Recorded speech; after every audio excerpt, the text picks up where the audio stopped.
Welcome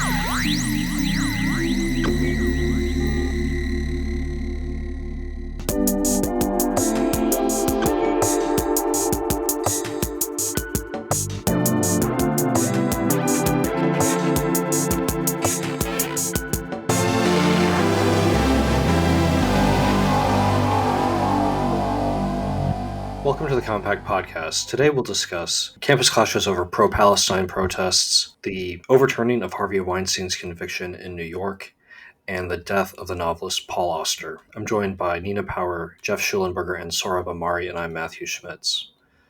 As we record, Hamilton Hall at Columbia University, which pro-Palestine protesters had occupied, has been cleared by NYPD. The encampment has also been cleared for the second time. Columbia has requested a police presence on campus through at least May 17. Meanwhile, on the West Coast, police have been breaking up clashes between pro-Palestine protesters and pro-Israel protesters on the UCLA campus. Guys, I know you're all following it. What's your take on the development of the situation?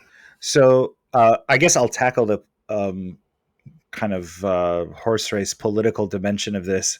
And the upshot is basically that President Biden is in a very unenviable position, as Peter Baker put it in his front page New York Times news analysis today, which tackles the current event as an echo of 1968. And Baker notes that Biden, when the original takeover of Hamilton Hall at Columbia University happened in 1968 over Vietnam, that Biden has said that at the time, basically he was hostile to the students then.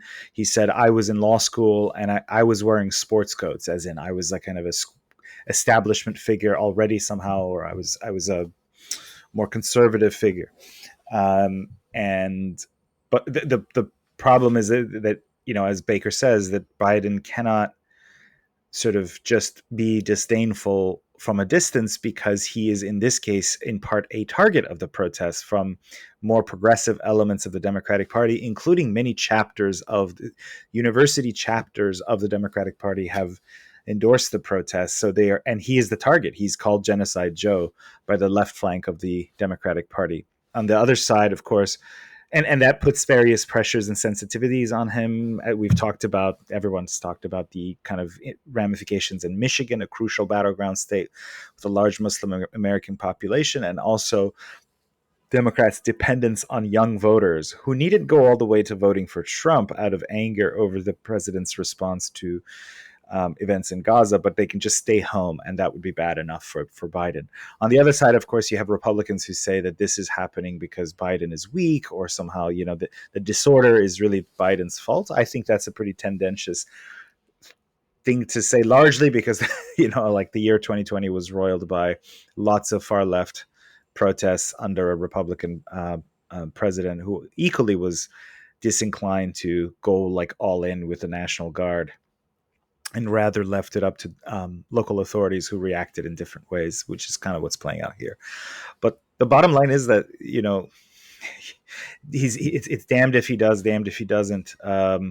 If he goes very strongly against the protesters personally, which he's declined to do, White House spokesman John Kirby has condemned the protesters for some of their more extreme kinds of rhetoric, and he has argued that taking over university halls violently is not peaceful protest, but the president himself has been sort of aloof from this. So if he goes in harder, of course, there's that risk of alienating the left flank of the progressives and left flank of the Democratic Party, and depressing the youth and Muslim turnout. That's a serious issue. I just following progressives on Twitter, some of them contributors to Compact, the degree of anger with Biden is up to here. This is a podcast, so I don't know why I say up to here, but it's up to their kind of up to the chin. And so that's bad for him. On the other hand, these images look terrible in some ways, as my friend Brendan Buck, who's a historian of anti-war movements and himself a very kind of militant libertarian anti-war type of guy, pointed out, he's very sympathetic to the message of the protesters, but that he said there's a kind of a strand of oikophobia on the anti-war left, which uh, he pointed to the fact that in various places, University of Southern California students took down the U.S. flag and replaced it with the Palestinian flag. That's just the kind of thing that uh, will look terrible to a wider America. And if you are, and here I'm going beyond the politics and kind of editorializing, but if you are committed to um, trying to save Palestinian lives, and like I am, the numbers are horrific, and the sort of their impending famine, as Samantha Power has testified before Congress, is an issue. If you're concerned about that, it doesn't help to like trash the U.S. flag. It makes the movement seem kind of nutty and anti-American and easy to dismiss by the wider public, and deservedly so, because if you tear down the U.S. flag and replace it with the Palestinian flag, what does that say about you? But again, that's a very sensitive politics for President Biden. I think like this is the worst combination of things that could happen to Biden as we enter the last 6 months until the election. This is a 6-month stretch, and he has the right able to portray him as weak on campus radicals, and the left able to portray him as a sort of, complicit in quote unquote genocide. Awful, awful politics for him. So, touching on related matters, I think the symbolic significance of that, taking down the flag and replacing it with the Palestinian flag is emblematic of sort of the ultimate weakness of this movement, which, as I argued, I think all the way back in the piece I wrote towards the end of last year, all this makes me go back to, roughly 20 years ago when I was protesting the Iraq War and, involved in anti-war activism to some extent, and and obviously subsequently having reflected on at that time what happened was essentially that all of this energy was immediately galvanized to essentially get out the vote operations for first Kerry and then Obama, and then basically the U.S. foreign policy continued to plug away and not really change course significantly once Obama came into office. And this was something like nobody who had been on the left and protesting the Bush era foreign policy wanted to talk about after that, except for sort of very fringe people. And so that was a very formative experience for me. I think what I argued in this piece that was largely about the way that progressive activism has sort of shifted from domestic concerns, particularly around race, culminating in 2020, to this very old sort of national liberation struggle, right, and kind of embracing this language that's like roughly 50 plus years old. And it's just this kind of there's something kind of cargo cultish about it, and I think I want to my two sort of positive things to say about these protests are, one, that if it's between this and a kind of complete detachment into kind of digital life and a kind of retreat into just the sort of enemy of sort of permanent lockdown, which when I was still teaching university, what I felt was that students were just incredibly in the wake of COVID were deeply depressed and disaffected, and just completely plugged into technology in a way that made it almost impossible for them to like have conversations in the classroom. So like, okay, one sort of positive thing to say about this would be like, well, at least they're like attempting to get out and like do things in the world, even if they are doing it like wearing N95 masks and all of these other things that kind of speak of the long shadow cast by COVID and the sort of weird kind of antisocial habits that it's instilled in people. So that's kind of one like positive take on it. A second one would just be that, if I'm if I'm forced to choose between the protesters and the people who are demanding that they be like brutally crushed, or are like posting videos of them being obviously brutalized to an excessive extent by police in some states, and that some people who I do follow on Twitter are like celebrating this and presenting it as some kind of you know everybody should be, all these protesters should be treated this way, just carpet bomb them with tear gas and beat the shit out of them.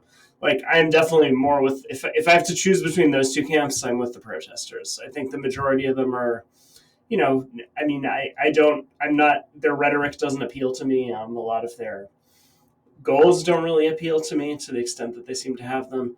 But if I have to choose between, the basic kind of attempt to articulate a more idealistic vision of American foreign policy or something like that, and then people who just like want to see any kind of dissent that they don't like just like brutally crushed in this kind of vindictive way, then like I certainly would take the side of the protesters and defend, certainly their right to protest, and make themselves heard. So, but going back to my own earlier experience, I think going with what Sohrab said about the oikophobia, there's a fundamental problem with this politics, right? Which is that it has no positive vision of like America's role in the world. It has no positive vision of America, and as a result, it is already showing itself incapable of wielding any real influence, right? Because America is what it is. It's a wealthy and powerful country that has casts a large shadow over the entire world. And if your response to that is just sort of burn it down or destroy it, then you're just not a serious person and you don't have a serious politics. And unfortunately, I think, and this speaks even to my own politics of like 20 years ago, that people who think this way are never going to actually have an influence, because they're not capable of thinking seriously about America and its role in the world and how it might be reimagined.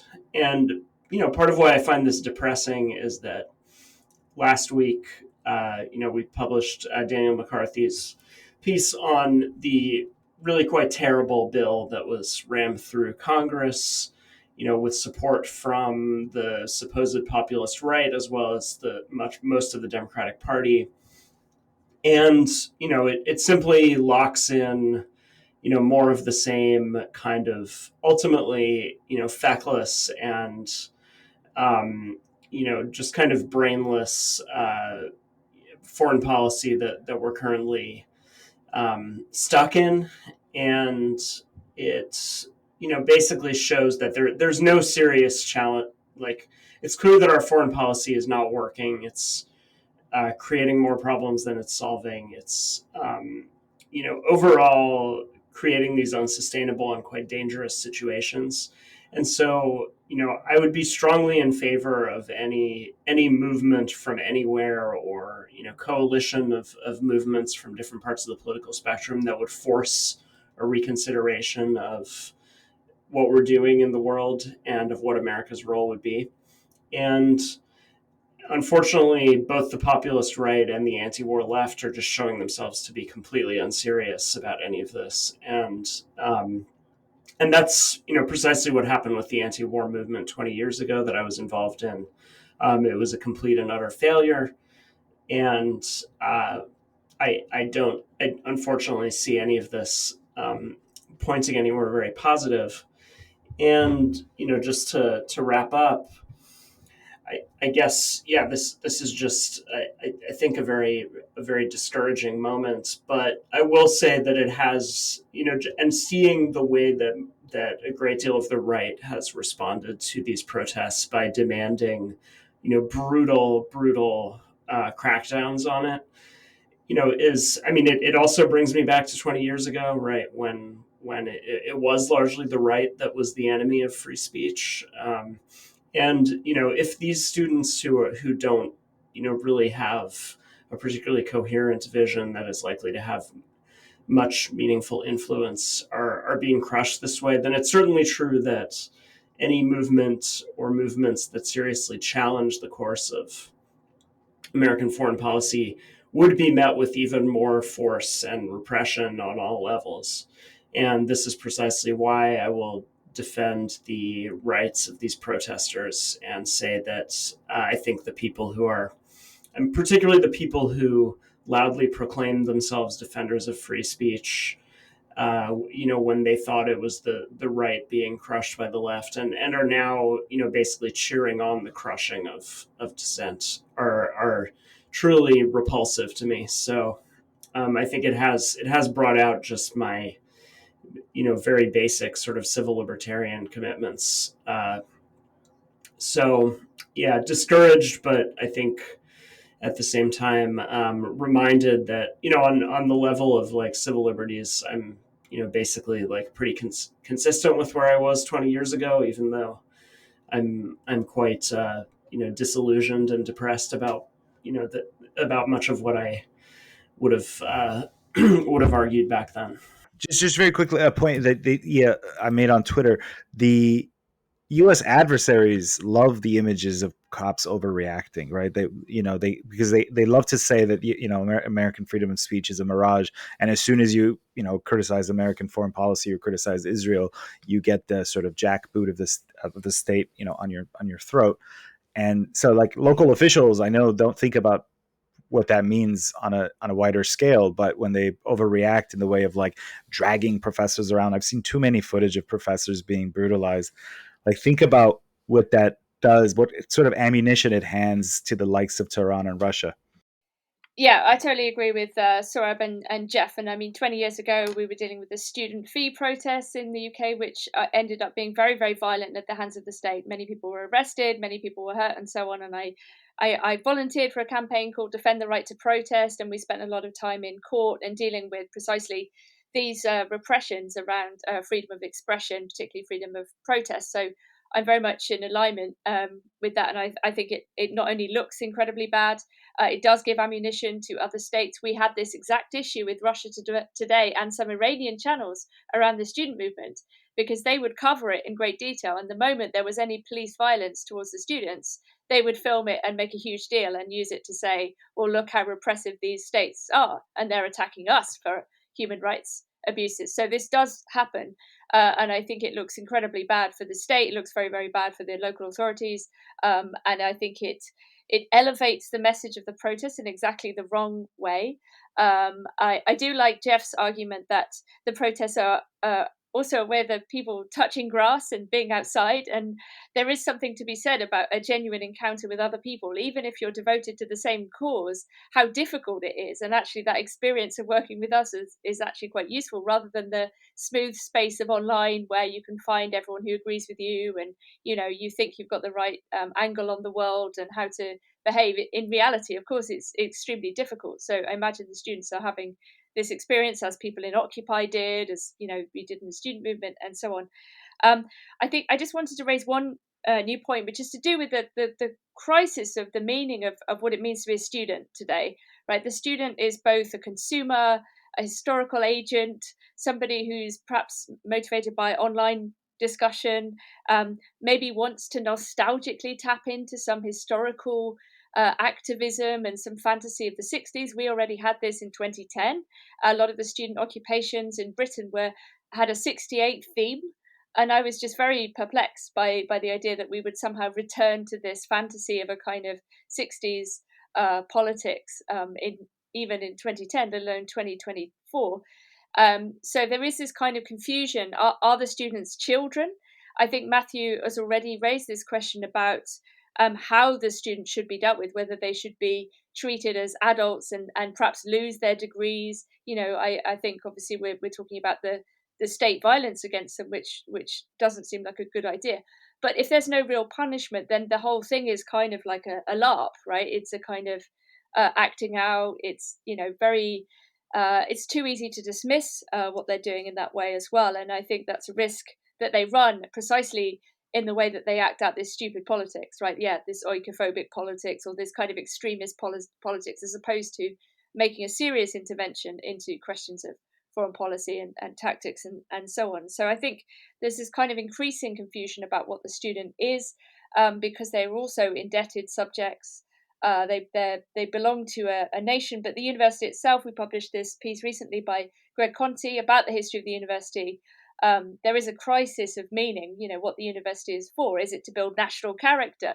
Is it to produce elites? Is it to provide employers with good employees? Is it to sell degrees? We absolutely have no idea. So, and just to top it off, then the universities themselves, as I mentioned last week briefly, are also cynically playing off their own activist and revolutionary history. And then to expect students not to want to act out in that way when they're precisely studying revolutionary thinkers in a university that has a revolutionary and activist history is absurd. You can't have it both ways. You can't love that history and play off it and sell your university on this basis and then expect people not to to actually believe you. So yeah, that's those are my thoughts. I'm not sure how much I have to add, given what my fellow panelists have said, but I think first I just want to say that Geoff is really onto something in pointing out that there is a basic human aspect to these protests that I think is worth recognizing, even if you're very hostile to its politics. There is a carnivalesque aspect that tends to be present in all protest movements, at least as I've seen them, stretching from the Iraq War protests, which I was opposed to. I'd like to talk a little bit about my different political trajectory from Geoff, but when I was working in DC in 2002, 2003 as a House page, when I was 16 and 17, the anti-war protests had broken out, and I spent a lot of time walking around them because it was kind of fun, even though I thought these people were really, kind of crazy liberals who had anti-American views and condescending views of red Americans like me more generally.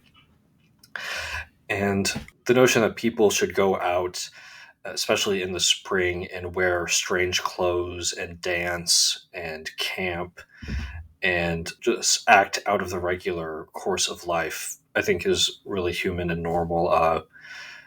It's, I think, not well known today that the legend of Robin Hood, in its early days, was tied to so-called Robin Hood plays, and these were kind of, little carnivalesque festivities that would take place in English towns and villages around Whitsuntide, around the feast of Pentecost in the spring, and people would kind of act in this strange manner, dress up in kind of Robin Hood-esque outfits, and these events were associated with insurrection and public disorder, and were in time, they were denounced by bishops, and they were eventually suppressed by Elizabethan authorities because they were seen as subversive and embodied a certain anarchic spirit.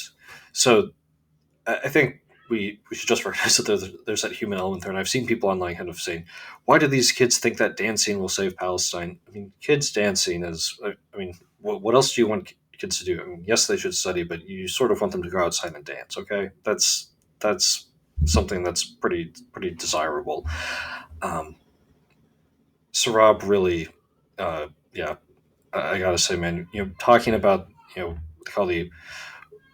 call the oikophobia. I think Roger Scruton, coined that term.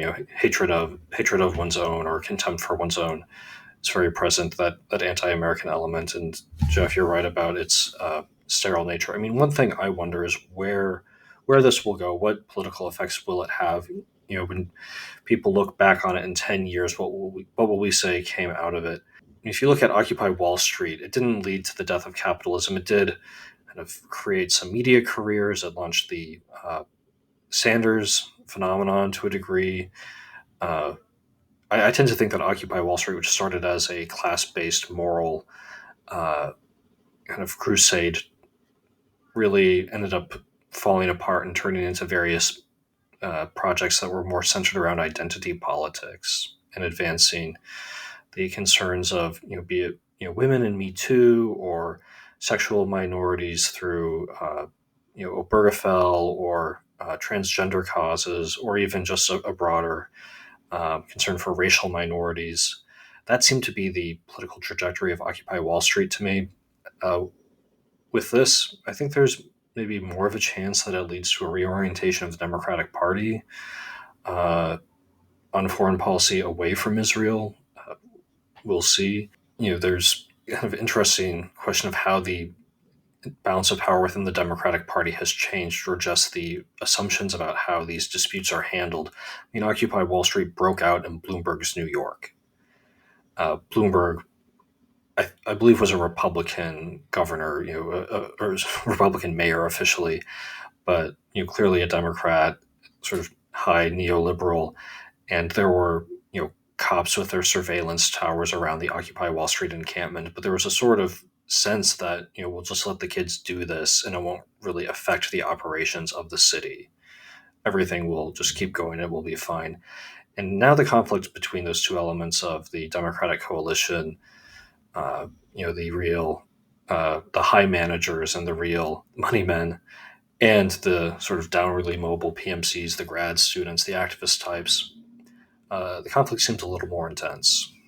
Yeah, I agree. I think the foreign policy impact is interesting. There is certainly a kind of shift that's already been underway for some time.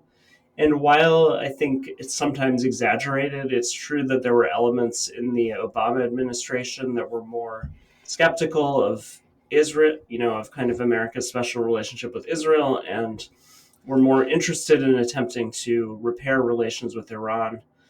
And that, there was kind of this vision of the region that, again, was sort of articulated in some parts of the Obama foreign policy apparatus, and then has to some extent been resurrected under Biden. So there's a great deal of internal conflict already within the Democratic Party at relatively high levels, and so I think in some sense this it provides a kind of for the elements within the party that were already trying to re-envision our role in the Middle East, it provides a certain amount of kind of street cred, and so I agree that while I don't think that this will look like what the the students seem to envision, and I'm not particularly hopeful about the realignment that this portends. I do think it does fit into a kind of larger transformation in terms of the Democratic Party's relationship to Israel and the Middle East more broadly. Geoff spoke a bit about how his own experience in anti-war activism around the Iraq War disillusioned him with its anti-American element, which I think was very prominent, something that I was very aware of at the time. Uh, though I think there's a parallel story maybe to be told about support for the war, which is something I shared. I remember being on the House floor when the congressman voted for the authorization of for the use of military force. Just supporting a certain uh, course of action in foreign policy because this is identified with the flag can lead you in a pretty bad direction. And so, just as I think there was a kind of sterility, I mean, there was a true sterility in the anti-American stance of the anti-war left, but there were also huge pitfalls present for those who wanted to be pro-American. So, simply rallying to the flag. This will just sound like the most obvious point to anyone who's, you know, critically patriotic or part of the anti-war movement. But it's something I experienced firsthand from the inside at that time. So. Um, Simply rallying to the flag is not always a guarantee of great outcomes, as we saw in Iraq. I'm going to weigh in one more time, only because I have nothing to say, as you will see, listeners, as you were here on the other two topics. Just very quickly, one thing that David Frum and the other kind of resistance liberals and neoconservatives did when Trump was elected was very quickly um, from, I think, wrote an essay in The Atlantic in which he said, in opposing Trump, put forward the flag, frame it not as, this is an American bully, this is American authoritarianism, etc., but rather that this is an aberration from Trump is an aberration from the American tradition, and we stand on the flag, we stand for freedom, we stand for mom and apple pie. And I think that was very effective. That's why you got like opposition to Trump in a way that was like seemingly flowed between suburban used to vote George W. Bush America and the various elements of the security apparatus, people like the Vindman brothers and so on. It's like, we're American, we're all American. And that's such a contrast to this movement, burning the American flag. It's just, and of course the Iraq anti-Iraq war protesters too often fell into the same tropes that, it's like designed for the other side to frame as, you're against the country, your views are illegitimate on Gaza or whatever else. In other news, the New York Court of Appeals overturned Harvey Weinstein's conviction. In the state of New York, Weinstein is also convicted of sexual crimes in California. So this is not a formal exoneration. Doesn't mean he's walking free, but it was widely perceived as a tremendous symbolic setback for the Me Too movement, which began in 2017 with reports from Ronan Farrow in the New Yorker and reports in the New York Times alleging sexual assault on the part of Harvey Weinstein. I took an interest in this case because I wrote an essay for the American Conservative in 2021, The Meaning of Harvey Weinstein, raising questions about whether Weinstein had really received due process in his trial in New York. The Court of Appeals found that egregious, quote-unquote, egregious errors in the trial had denied him his right to a fair trial. So I claimed certain vindication on Twitter and in the pages of Compact in an article titled "Weinstein Gets Due Process While Biden Guts It," referring not just to the Weinstein case, but to Biden's moves against due process for students accused of sexual assault on campus in new Title IX rules. And I think it's just worth stepping back and talking not so much about the particulars of the Weinstein case, which are very involved, and as I see them, are more about due process than about what we can than even about the underlying facts. Stepping back and talking about the kind of reaction of various people to the overturning of the conviction and to the original case, one of the most important responses obviously came from Moira Donegan in The Guardian. Moira Donegan was the originator of the so-called shitty media men list, and she noted that even as other men were partially exonerated or their crimes came to be seen as less than serious, Weinstein's guilt was held up really as a foil for them. His guilt served the widespread certainty about his guilt, an absolute unanimous assumption of it, was used to argue for other men. Of course, I think Weinstein is bad, or he's, as Donegan put it, well, he's no Weinstein. And I think she's absolutely right about that, very perceptive. And I'm quite interested in that. I'm always interested in the people whose guilt is absolutely assumed, even as the guilt of others is questioned or in certain ways, mitigated. The other thing that's notable about Donegan's reaction is that she called for the weakening of due process protections for the accused. It's a strange position for the contemporary left to take, I would think. In certain cases where due process is seen as standing in the way of a progressive political goal, apparently it can be set aside. So she called for weakening of those protections. And then the other thing that struck me is that though there was really from the beginning a strong civil libertarian opposition to the perceived overreach of Me Too. Most of the people who were giving voice to that stayed away from the Weinstein case. There were the people who questioned the Weinstein verdict were, a little more eccentric. One was Joanne Wipajewski, who wrote an essay titled "Why Harvey Weinstein Might Walk for the Nation." Wipajewski is, really a figure from a different time. Instead of the kind of sex negative feminism that we see more of today, or concern about sexual assault or rape, she has written about the importance of things like public sex and the joy she's found in it. So she has a much more libertarian, kind of liberated outlook uh, regarding sex, and just a much more positive view of its possibilities than you'll tend to find among millennial feminists, for one. And then you saw a couple of journalists, Philip McAleer and Ann McElhenney, whose podcast, The Harvey Weinstein Trial Unfiltered, questioned whether Weinstein was receiving due process. And they're, I would say, conservative Catholics. Kathy Young, writer for Reason Magazine, The Bulwark, and others, has done a lot of important work on Me Too and specific cases. Uh, she's an important figure in these discussions, and notably, she always insisted on Weinstein's guilt and celebrated his conviction, as she wrote in the Washington Post.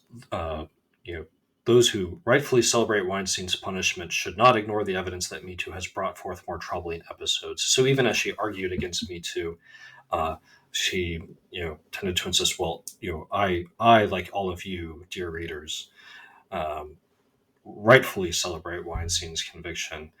And it's it's, I don't know, there's always something odd, as I said before, about the insistence that, even those who want to question a widespread political narrative, uh, the insistence those people often have on sharing a certain underlying assumption, really to establish a kind of shared moral vocabulary, a shared set of values with those they're trying to challenge to they're trying to challenge to view the matter in a different light. So I'm not sure whether that's effective or not. I think there's something a little ethically curious about that. If one has if one is all about exoneration or looking at due process or overturning certain assumptions to find what's hidden, if one then loudly insists that one assumption shouldn't be examined, I think that's a little strange. And of course, Weinstein's case, assumptions about it were used to justify um, attacks on due process for other people under Title IX. I think of Lynn Rosenthal, who was an advisor on sexual assault for Joe Biden when he was vice president for Obama. You know, she argued for SB 169, a California bill codifying the weakening of due process for students accused of sexual assault. She argued for that bill by citing Harvey Weinstein's case. Obviously, Harvey Weinstein wasn't an undergraduate student at an academic institution. The differences are incredibly profound. He was an immensely powerful man who I think acted very, very badly. Um, but nonetheless, his guilt was used to argue for these things. And so, looking at that, there may have been not just a certain kind of ethical question in assuming his not just his guilt, but the fact that he'd received a fair trial and didn't deserve due process.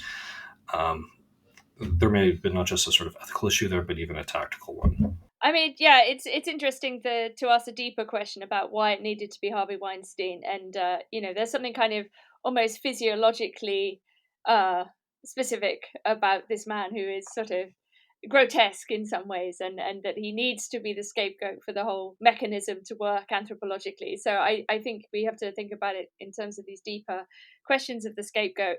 I'm always very curious about the women who slept with Harvey Weinstein in exchange for a role, which was in many cases the proposition on the table, and I'm not defending it, but the exchange is a very different model, who didn't come forward and didn't say anything, who basically accepted that that was the deal. Because there would have been quite a lot of those. There were women who refused the deal and have spoken out about it, and then there were people who obviously accused Weinstein as well. I think speaking to people about Me Too, it's often the case that men are impugned or were impugned at the height of it simply for being creepy. Not necessarily because they had done anything particularly wrong, but there's a kind of a sense of bad vibes. And I think if we get to the stage where law also then becomes just a sense of bad vibes, this is a very, very dark route to go down. The idea that we can simply say of somebody, well, they give off a bad effect, and we can impute a pattern of behavior, and therefore they might as well be guilty because we need some people to be guilty.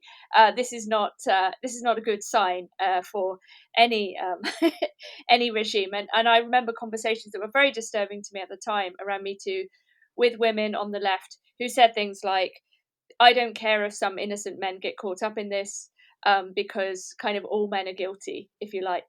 And I remember having conversations in which I said, no, it really does matter if innocent men are falsely accused of things they haven't done and named.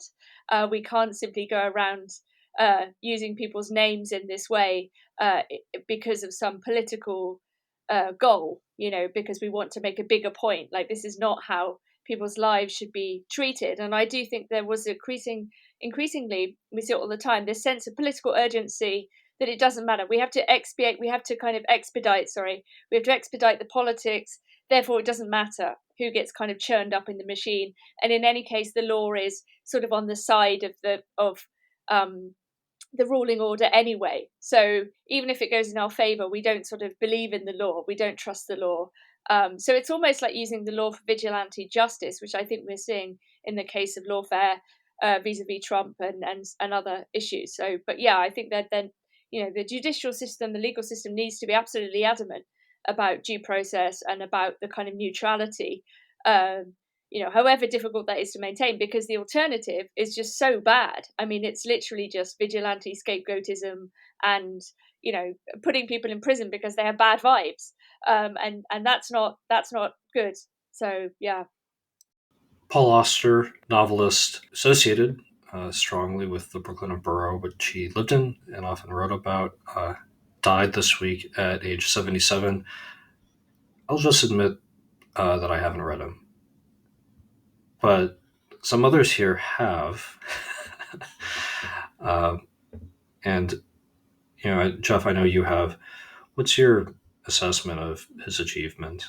So Auster was somebody who I read pretty avidly in high school, beginning in high school.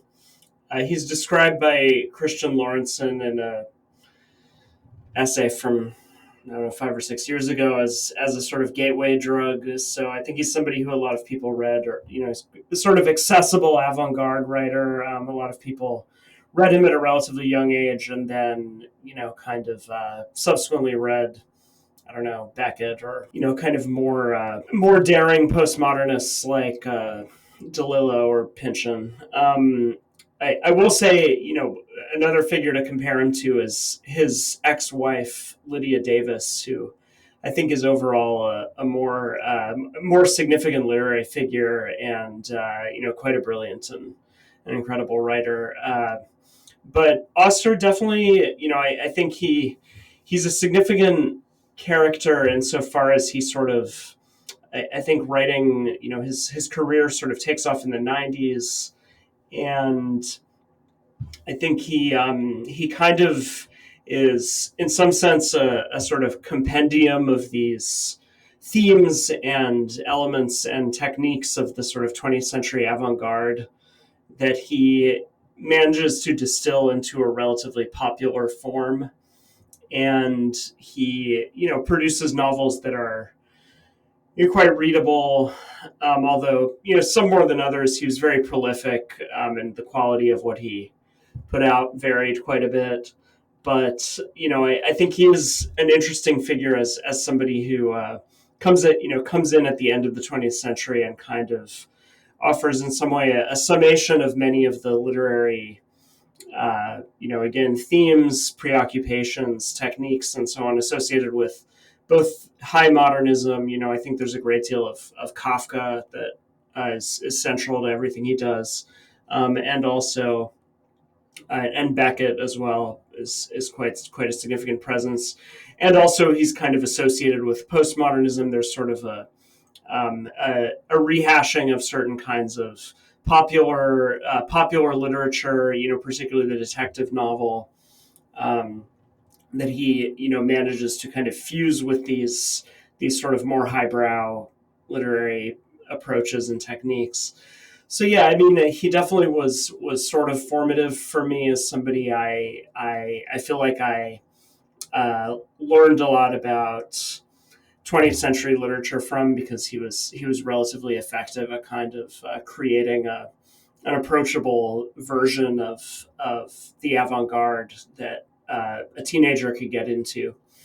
So yeah, I mean, I think he's an interesting character as well in terms of his reception in Europe. He was actually taken more seriously, interestingly, particularly in France. He was, quite a beloved figure, and I think there's something interesting there. He lived in France as a young man, along with Lydia Davis, his wife at the time, kind of as a struggling translator.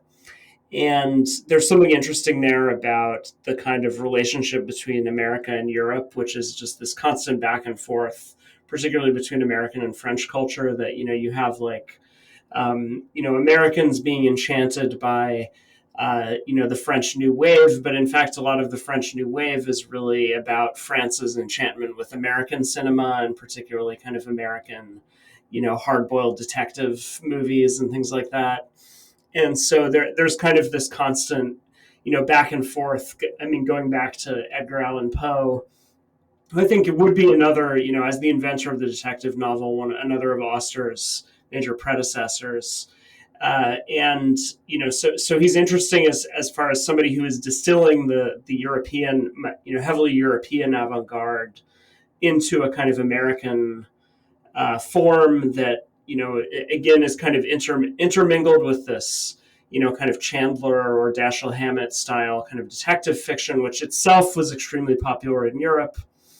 And then, his novels actually turn out to be very well received in Europe and in France in particular. So he's kind of part of this constant process of exchange where, like, French and American sort of literature and culture are each like see in each other these things that they want to take on and borrow, but then like the borrowed versions get absorbed back into the country that borrowed them, and so on and so forth. So yeah, I was sad to see him go. Just even though I think his later novels, and as I grew older, I came to appreciate his work less, as I think was exactly what Christian Lorentzen describes in his essay on Auster. And that I'd say a turning point. His James Woods writes in the New Yorker an extremely devastating kind of critique of Auster, which I remember reading and finding kind of, was a sort of scales falling from my eyes moment, where I realized this figure who had been a kind of, somewhat iconic and influential figure to me early in life, was so, I could be subjected to such an eviscerating piece of criticism. I mean, it really was one of the most devastating. So I recommend both Lorenzon's piece on Auster and Woods's piece on Auster, because they're exemplary works of literary criticism. Lorentzen is more mixed. Woods is quite cutting. But yeah, he's a figure I've sort of learned from, struggled with his influence, and also have kind of think he's also generated these kind of these works of literary criticism that sort of represent the struggle with like what he represents. So yeah, I think he's still worth reading. Particularly, I would say the New York trilogy holds up quite well. Which was kind of his breakthrough trilogy of novellas. And so I would still recommend people read that. His early book, The Invention of Solitude, is quite good as well. And then I would also recommend, perhaps somewhat more fervently, his ex-wife Lydia Davis, an extremely innovative writer of short stories that are probably unlike any that you have read before if you've not read her. I totally agree with Geoff. I think it's a very good encapsulation, and I think that sort of says it all. That's exactly my feeling about Auster. Enjoyable kind of rehash of the avant-garde. But yeah, it at a very specific moment he does mean something. I was slightly older than Geoff when I read Auster. I think maybe I was in my early 20s, but it's same kind of effect. And good as a gateway drug. I hope he had a long and nice life. Well, he was quite old. It's fine. He had a good life. Well, with that, thanks, Nina, Sohrab, and Geoff, and thanks to listeners. Go to compactmag.com/subscribe to read everything we publish, and also compactmag.substack.com, where we have exclusive newsletters from Sohrab and Nina.